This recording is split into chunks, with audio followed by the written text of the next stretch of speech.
السلام علیکم ورحمۃ اللہ وبرکاتہ نحمدہ ونصلی علی رسولہ الکریم اما بعد فاعوذ باللہ من الشیطان الرجیم بسم اللہ الرحمن الرحیم رب اشرح لی صدری ویسر لی امری واحلل عقدۃ من لسانی یفقہوا قولی اللہم صل علی محمد وعلی آل محمد کما صلیت علی ابراہیم وعلی آل ابراہیم انک حمید مجید اللہم بارک علی محمد وعلی آل محمد کما بارکت علی ابراہیم وعلی آل ابراہیم انک حمید مجید۔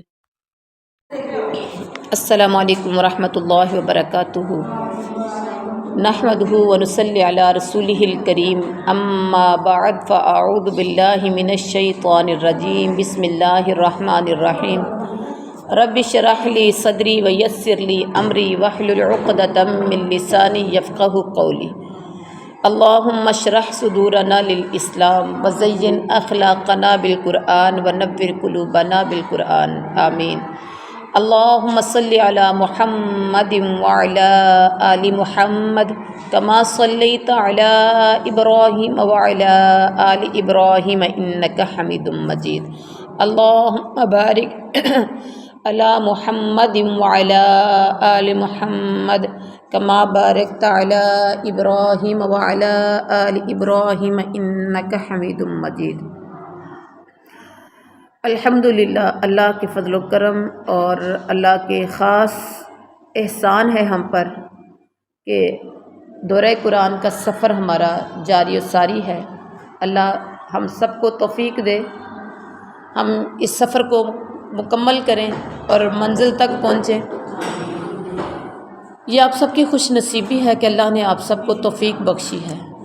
یقین جانیے، لوگ اس ٹائم میں اپنے گھروں میں بستروں پر سوئے ہوں گے، خواتین گھروں میں صبح روزہ رکھ کے صبح سے ابھی تک سوئی ہوں گی، اور آپ فکر کے ساتھ اور محبت اور خلوص کے ساتھ اپنا ٹائم، کچھ نیند بھی یقیناً آپ نے پوری کی ہوگی، لیکن کچھ ٹائم آپ اللہ کو دینے کے لیے آ گئے۔ قرآن کو پڑھنا، قرآن کو سمجھنا، گویا کہ یہ آپ اللہ کو اپنا قیمتی ٹائم دے رہے ہیں۔ اور یہ کیا ہے؟ یہ اللہ کا پیغام ہے۔ تو یہ اللہ تعالیٰ کا خاص کرم ہے، اللہ نے ہم سب کو توفیق بخشی ہے، اور اللہ تعالیٰ اپنے پیاروں کو اپنے راستے کی طرف بلاتا ہے۔ قرآن پڑھ رہے ہیں، گویا کہ آپ اللہ تعالیٰ سے باتیں کر رہے ہیں، لگتا ہے، محسوس ہوتا ہے۔ اچھا، یہ بھی نا، جیسا آپ فیل کرتے ہیں، آپ کی فیلنگز اگر ایسی ہوں کہ جیسے میں اللہ سے بات کر رہی ہوں، اللہ میرے سامنے ہے، اللہ مجھے دیکھ رہا ہے، قرآن گویا کہ اللہ کا کلام ہے، میں اللہ کے کلام کو سن رہی ہوں، اللہ مجھ سے کیسے مخاطب ہے، تو آپ اس ٹائم جو آپ کی فیلنگز ہوں گی، یقیناً آپ کے رونگٹے بھی کھڑے کر دیں گے، آپ اس میں لذت بھی محسوس کریں گے۔ اور کبھی ایسا ہوتا ہے جب توجہ نہ ہو، دھیان نہ ہو، فیلنگز نہ ہو، پھر جو مرضی سنتے جاؤ، کہتے جاؤ، پھر کوئی سمجھ نہیں آتی، ایسا ہوتا ہے نا۔ تو یہ اللہ تعالیٰ کا خاص کرم ہے۔ محسوس کیا کریں آپ کہ اللہ ہم سے ہم کلام ہے، قرآن جو سن رہے ہیں یہ اللہ ہم سے ہم کلام ہے، سبحان اللہ۔ تو آج کا سفر بڑا خوبصورت سفر ہے۔ سورہ بنی اسرائیل 15واں سپارہ، سبحان الذی نام ہے سپارے کا، شروع ہو رہا ہے، اور اس رکوع کا جو موضوع ہے وہ معجزانہ اشارات ہے۔ سب سے پہلے تو ایک جو معجزہ پیش آیا اس کا تذکرہ بڑے خوبصورت انداز میں کیا، بسم اللہ الرحمن الرحیم، شروع اللہ کے نام سے جو بڑا مہربان نہایت رحم والا ہے۔ سبحان الذی اسری بعبدہ لیلا من المسجد الحرام الی المسجد الاقصی الذی بارکنا حولہ لنریہ من آیاتنا انہ هو السمیع البصیر۔ پاک ہے وہ ذات جس نے اپنے بندے کو رات کے حصے میں مسجد حرام سے مسجد اقصیٰ تک سیر کرائی۔ مسجد اقصیٰ کون سی ہے؟ بارکنا حولہ، جس کے ارد گرد جس کے ہم نے برکت دی ہے، لنوریہ من آیاتنا، تاکہ ہم اپنی نشانیاں دکھائیں۔ وہ سننے والا، یقیناً وہ سننے اور دیکھنے والا ہے۔ اس میں واقعہ اسراء یا واقعہ معراج کی انوکھی تقریب کا تذکرہ ہے۔ سبحان اللہ، اللہ پاک ہے وہ جو اپنے بندے کو مسجد حرام سے مسجد اقصیٰ تک لے گیا۔ واقعہ اسراء کا مقصد کیا تھا؟ نشانیوں کا مشاہدہ کرانا تھا، نشانیوں کا مشاہدہ کرانا تھا۔ اور مسجد اقصیٰ کون سی ہے؟ جہاں آج ظلم و ستم مسلمانوں پر ہو رہے ہیں۔ کتنا بابرکت سفر تھا آپ صلی اللہ علیہ وسلم کا، اور وہاں آپ صلی اللہ علیہ وسلم نے مسجد اقصیٰ میں تمام انبیاء کی امامت کروائی۔ 1,44,000 انبیاء وہاں جمع ہوئے، اور اب انتظار میں تھے کہ کوئی جماعت کون کرائے گا۔ بڑے سے بڑے جلیل القدر انبیاء بھی تھے، دائیں بائیں دیکھ رہے تھے۔ جبریل آ کر آپ صلی اللہ علیہ وسلم کا ہاتھ پکڑ کے آگے کھڑا کر دیا کہ حضور جہاں آپ ہوں ایسا ہو ہی نہیں سکتا کہ کوئی آپ کے آگے کھڑا ہو جائے۔ وہ ایک پنجابی شاعر نے بڑا خوبصورت سا نقشہ کھینچا، جتھے ہووے محمد صلی اللہ علیہ وسلم، اے ہو ہی نہیں سکدا سونے اگے کوئی کھلو ہی نہیں سکتا۔ آپ صلی اللہ علیہ وسلم نے وہاں جماعت کروائی۔ اب مسجد اقصیٰ پہلا یہ قبلہ بھی ہے، یہ قبلہ اول بھی اس کو کہا جاتا ہے۔ زیادہ سے بہت سے یعنی سب سے زیادہ انبیاء اس والی زمین میں، یہ شام کی سرزمین ہے، شام کی زمین میں زیادہ انبیاء یہاں ہی پلے بڑے، یعنی پیدا ہوئے پھر پلے بڑے، اور یہاں ہی زیادہ انبیاء دفن ہیں۔ یہ انبیاء کا مسکن رہا ہے۔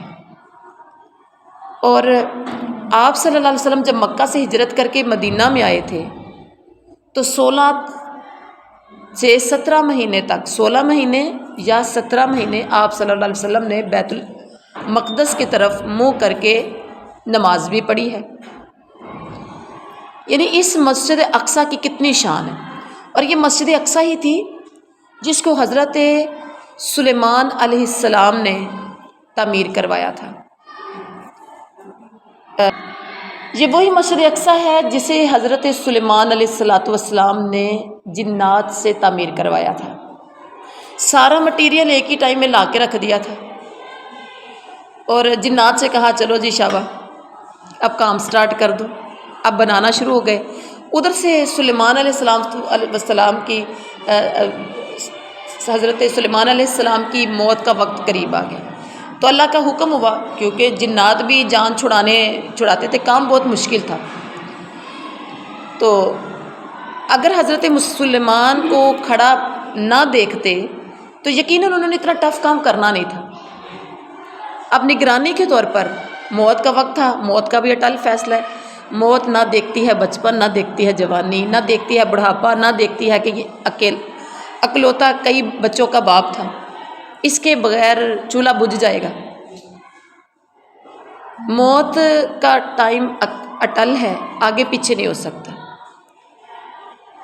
اگر موت ٹلنی ہوتی تو آپ صلی اللہ علیہ وسلم کی والدہ کی ٹل جاتی، کہ آپ صلی اللہ علیہ وسلم چھوٹے سے بچے تھے 6 سال کے، اور باپ کا سایہ کب اٹھا؟ جب ابھی ماں کے پیٹ میں ہے۔ باپ کا سایہ کے بعد ماں کا سایہ اٹھ گیا جب 6 سال کے ہوئے، دادا کا سایہ اٹھ گیا جب 8 سال کے ہوئے، اور کچھ سالوں کے ہوئے تو چچا ابو طالب بھی ان کا بھی سایہ اٹھ گیا۔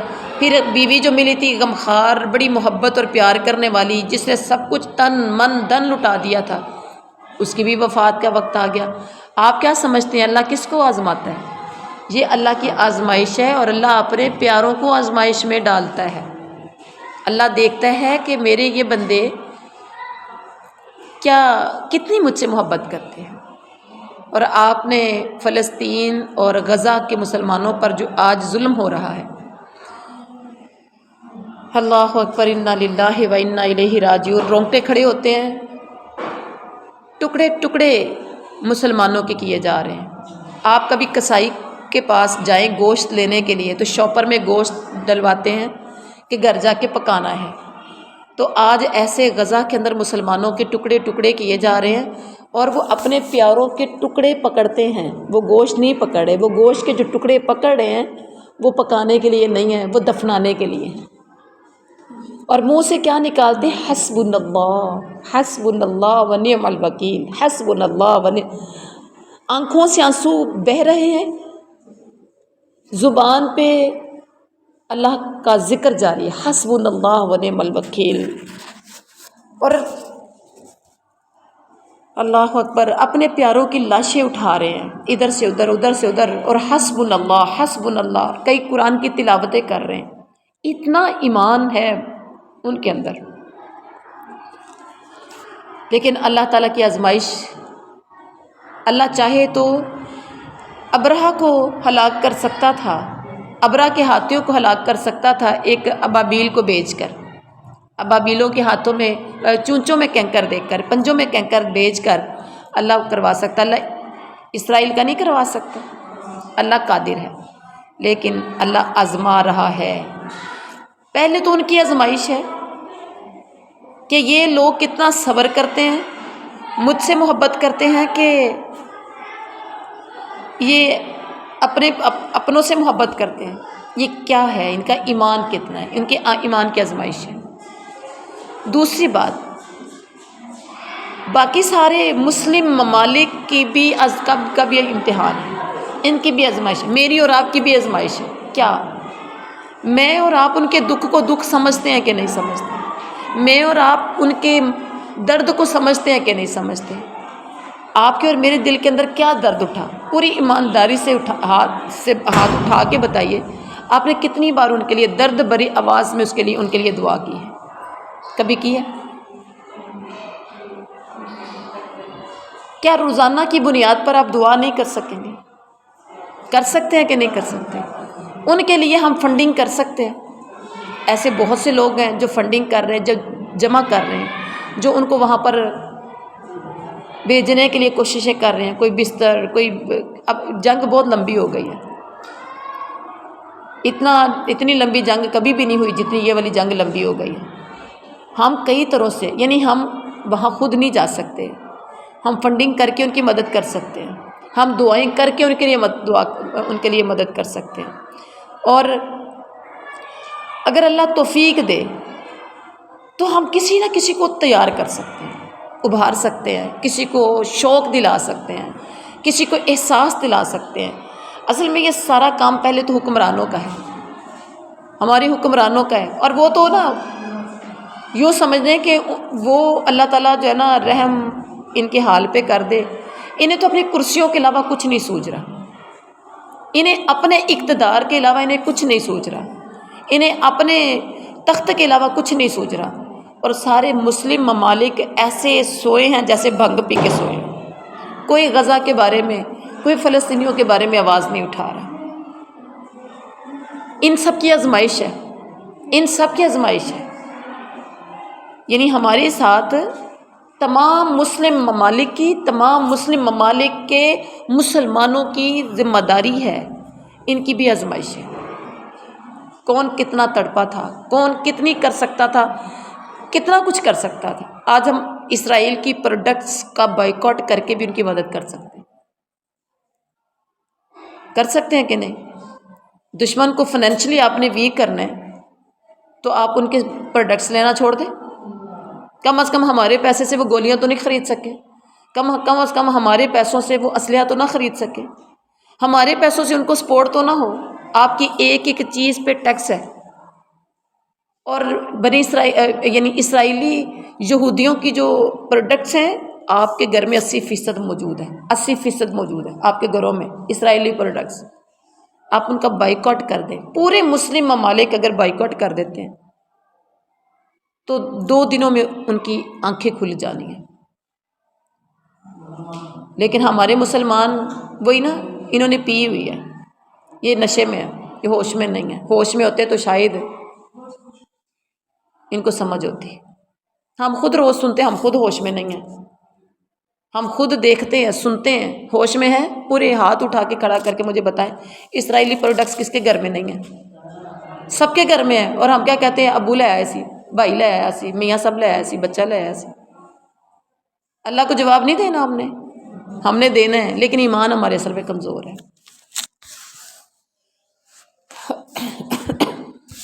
تو یہ وہ مقصد اقصی ہے، الذی بارکنا حولہ لنریہ من آیاتنا، اس کے ارد گرد اللہ کہتے ہیں ہم نے برکت دی ہے۔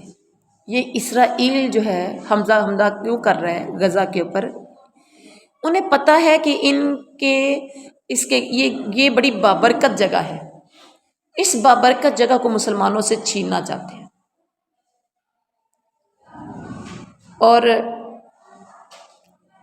اللہ تعالیٰ کی ذات سننے والی بھی دیکھنے والی، لیکن آج ذہن میں رکھیے اللہ تعالیٰ نے کہا تھا کہ وعدہ ہے اللہ کا کہ اگر تم مومن ہوں گے تو تم ہی غالب آؤ گے، انشاءاللہ غلبہ مسلمانوں کا ہی ہونا ہے، لیکن آزمائش شرط ہے۔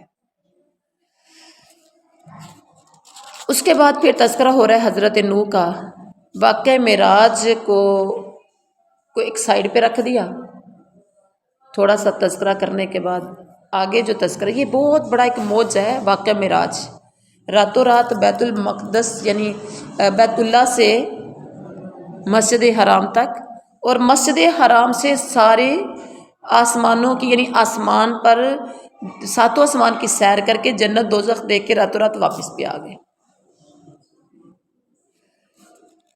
اس کے بعد حضرت نوح کا تذکرہ، ذریۃ من حملنا مع نوح انہ کان عبدا شکورا، حضرت نوح علیہ السلام کا طوفان سے معجزانہ طور پر بچنے کا تذکرہ ہے۔ تم ان لوگوں کی اولاد ہو جنہیں نوح علیہ السلام کے ساتھ ہم نے کشتی پر سوار کیا۔ نوح علیہ السلام کے بچنے کا سبب یہ تھا کہ وہ شکر گزار بندے تھے۔ نوح علیہ السلام کیوں بچے تھے؟ اور اللہ تعالیٰ کی غلامی اختیار کرنے والے تھے۔ اس کے بعد تاریخ بنی اسرائیل کے معجزانہ فیصلے کا تذکرہ ہے کہ 2 مرتبہ زمین میں فساد کرو گے، سرکشی دکھاؤ گے۔ بنی اسرائیل پہلا فیصلہ ایسے بندے اٹھائے جو زور آور تھے، وہ سارے ملک میں گھس کر ہر طرف پھیل کر فساد انہوں نے کیا۔ اور دوسرا فیصلہ، اس نے دوبارہ تمہیں غلبے کا موقع دیا، مال اور اولاد سے تمہیں مدد کی۔ بھلائی تمہارے اپنے لیے بھلائی ثابت ہوئی اور برائی بھی تمہارے لیے برائی ثابت ہوئی، یعنی جس نے نیکی کی اس کے لیے فائدہ مند ہوئی، جس نے گناہ کیا اس کے لیے اس کا نقصان ہوا۔ تیسرا فیصلہ کیا ہوا کہ تمہارے فساد پر تمہارے دشمنوں کو تم پر مسلط کیا۔ تمہارے فساد پر، فساد کیا ہوتا ہے؟ لڑائی جھگڑا جب ہم خود کرتے ہیں نا تو اس سے کیا ہوتا ہے؟ دشمنوں کو موقع ملتا ہے۔ تمہارے فساد پر تمہارے دشمنوں کا تم پر مسلط کیا کہ وہ تمہارے چہرے بگاڑ دیں گے، بیت المقدس میں گھسیں گے، غور کریں ذرا، بیت المقدس میں گھسیں گے اور ہر چیز برباد کر کے رکھ دیں گے۔ تیسرا فیصلہ یہ ہے۔ اور اس کے بعد کہا قرآن تو سیدھی راہ دکھاتا ہے، ان ھذا القرآن یہدی للتی ہی اقوم ویبشر المؤمنین الذین یعملون الصالحات، جو لوگ مان کر بھلائی کریں، یعنی جو ایمان لائیں، ایمان لانے کے بعد بھلائی کرے، اللہ یہ قرآن کیسا ہے انہیں بشارت دیتا ہے اور ان کے لیے بہت بڑا اجر ہے۔ جو لوگ آخرت کو نہ مانیں انہیں خبر دیتا ہے کہ ان کے لیے دردناک عذاب ہے۔ اور اس کے بعد رکوع نمبر 2 ہے وَيَدْعُ الْإِنسَانُ بِالشَّرِّ دُعَاءَهُ بِالْخَيْرِ وَكَانَ الْإِنسَانُ عَجُولًا۔ اب اللہ تعالیٰ نے انسان کا تذکرہ کیا کہ اللہ تعالیٰ انسان کو جب آزماتا ہے تو پھر آزمائش میں جب انسان آتا ہے نا، وَيَدْعُ الْإِنسَانُ بِالشَّرِّ، انسان دعائیں کرتا ہے برائی کی، ایسے ہی جیسے اس کا بھلائیوں کے لیے ارادہ کرنا۔ تھوڑی سی تنگی آ گئی، مصیبت آ گئی، پریشانی آ گئی تو جیسے انسان بھلائیوں کے لیے دعائیں کرتا ہے نا، ویسے انسان برائیوں کے لیے مطلب بد دعائیں کرنے لگتا ہے، اور جلدی سے حالات سے تنگ آ کے ایسے ایسے الفاظ بولتا ہے۔ کچھ لوگ جانور تھوڑا سا تنگ کرتے ہیں، آپ لوگوں نے دیکھا ہوگا، جن کے جانور ہوتے ہیں وہ جانور تھوڑا سا ادھر ادھر تنگ کرتا ہے تو جانور کو گالیاں دیتے ہیں، تینوں چھری پھرے، آپ نے سنا ہوگا، ٹھیک ہے۔ اگر دیکھا جائے اچانک بیمار ہو جائے، چھری پھر جائے، قادر ہے کہ نہیں اللہ؟ پھر ایسے ہی اولاد ہماری نافرمانی کرتی ہے، اور کئی بار ہم تنگ آ کے اولاد کو بھی بد دعائیں دے بیٹھتے ہیں۔ تو جیسے بھلائی کے لیے دعائیں مانگنا، ایسے بد دعا غصے میں آ کر برائی کے لیے بھی مانگتے ہیں۔ اللہ کہتے ہیں وَكَانَ الْإِنسَانُ عَجُولًا، انسان بڑا جلد باز ہے۔ اس کے بعد پھر اللہ تعالیٰ نے نشانیوں کا تذکرہ کیا کہ رات اور دن دو نشانیاں ہیں، رات بے نور ہے، دن روشن ہے۔ دن اس لیے ہے کہ تم اپنے رب کا فضل تلاش کرو، رات اور دن کا آنا جانا ماہ و سال کے حساب کے لیے ہے، ہر انسان کا۔ اس کے بعد تذکرہ کیا انسانی اعمال یعنی انسانی اعمال کے حساب کتاب کا معجزہ کیا ہے۔ ہر انسان کا نامہ مال اس کے گلے میں لٹک رہا ہے، یوں سمجھ لیجئے آپ اپنے گلے میں ایک رجسٹر لٹکا لیں، ساتھ پینسل رکھ لیں، جو بولنا ہے جو کرنا ہے وہ لکھتے جائیے، ٹھیک ہے۔ ہر انسان کا نامہ مال اس کے گلے میں لٹک رہا ہے۔ قیامت کے روز ہر کوئی اپنا حساب لگانے کے لیے خود ہی کافی ہوگا۔ دائیں طرف ایک جگہ پر قرآن پاک میں آتا ہے نا کہ ہم نے دو فرشتے آپ کے کندھوں پہ بٹھائے ہیں، کرامن کاتبین، یاد آ گیا، ماشاءاللہ میموری اچھی ہے آپ لوگوں کی۔ وہ پنجابی میں کسی نے کہا تھا، تیرے موڈیاں تے بیٹھے نے دو بندے خدا، تیری نوٹ کر دے نے ایک ادا، سونی کر کے تو بندے اپنی ڈائری لکھا، جڑی حشر دے دن تینوں دینی مکھا۔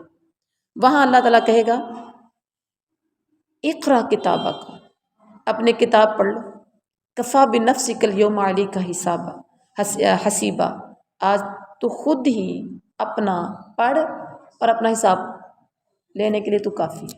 پتہ چل جاتا ہے کہ نہیں؟ آپ پیپر دے کے آتے ہو تو وہاں ہی گیس کرنا شروع ہو جاتے ہیں، 100 میں چکے میرے نمبر آنے نے۔ ایمانداری سے بتائیے ایسا ہوتا ہے؟ یقیناً ایسا ہوتا ہے، ہم گیس لگاتے ہیں۔ یہ اچھا، گھر والے پوچھتے ہیں کتنے نمبر کا پیپر آپ نے سولو کیا، کہتے کیا اتنے کا ہے، اور مجھے لگتا ہے کہ یہ 10 نمبر اڑ جائیں گے، 100 میں سے 90 آ جائیں گے، اور جب رزلٹ آتا ہے تو آپ کے 90 کے قریب ہوتا ہے، یا کوئی ایک آدھا نمبر اوپر ہوتا ہے، یا ایک آدھا نمبر نیچے ہوتا ہے، سم ٹائم پورے بھی ہوتے ہیں، ایسا ہوتا ہے نا۔ تو اب یہ وہاں ہر بندہ اپنا حساب لگا لے گا۔ مجھے آپ کو صحیح بتاؤں، مجھے میرے اعمال کا پتہ ہے، میں صبح سے لے کے شام تک کیا کرتی ہوں، کتنی بے ایمانی، کتنی کوئی کسی کو تکلیف دی، کتنا پریشان کیا، زبان کا میں نے استعمال کیا کیسے کیا، ہاتھ کا میں نے استعمال کیا، ہمسایوں کو میں نے کتنا تنگ کیا، گھر میں بہت سے رشتے ہوتے ہیں، میں نے کتنا ادب احترام کیا، انہوں نے یعنی کہ میرے ساتھ کیا کیا، میں نے کیا کیا، ٹھیک ہے۔ جو کچھ بھی ہے مجھے پتہ ہے اپنا، آپ کو بھی اپنا پتہ ہے۔ تو شام کو بیٹھ کے کبھی ہم حساب کتاب تو لگائیں نا تھوڑا سا، کہ نیکیاں کتنی اور بدیاں کتنی، کیا خیال ہے؟ شام کو ہم اپنا حساب کتاب کر سکتے ہیں کہ نہیں کر سکتے؟ جنتی اعمال کتنے کیے ہیں، جہنمی اعمال کتنے کیے ہیں، رحمان کو راضی کرنے والے کتنے کیے ہیں، نافرمانی والے کتنے کام کیے ہیں، کیا میں نے کیا ہے۔ تو ایسے ہی جیسے پیپر دے کے بچہ آتا ہے، اسے پتہ ہوتا ہے کتنے نمبر مل سکتے ہیں، مجھے اور آپ کو بھی پتہ ہے، میں اللہ کے ہاں یہ پیپر ہے، یہ جو روز آپ کرتے ہو نا، صبح سے لے کے شام تک کی جو لائف آپ سپینڈ کر رہے ہو، ایک ایک لفظ، ایک ایک حرکت، ایک ایک نقل، یہ آپ کا امتحان ہے۔ سورۃ ملک میں پڑھا ہوگا الذی خلق الموت والحیات لیبلوکم ایکم احسن عملا، ہم نے انسان کو پیدا کیوں کیا ہے؟ تاکہ دیکھیں ان میں سے نیک اعمال کر کے کون آتا ہے۔ یہ نہیں کہا زیادہ کون کر کے آتا ہے، یہ نہیں کہا کہ زیادہ کون کر کے، نہیں، ان میں سے نیک اعمال کون کر کے آتا ہے۔ اب اللہ نے یہ دنیا امتحان ہے آپ کی، جب آپ بالغ ہو جاتے ہو، نابالغ پر قلم اٹھا لیا گیا ہے، ٹھیک ہے، جب آپ بالغ ہو جاتے ہو، بالغ ہونے سے لے کر زندگی کا جو آخری سانس آپ نے دینا ہے، آخری سانس تک، یہ ساری زندگی آپ سمجھے امتحان ہی دے رہے ہو۔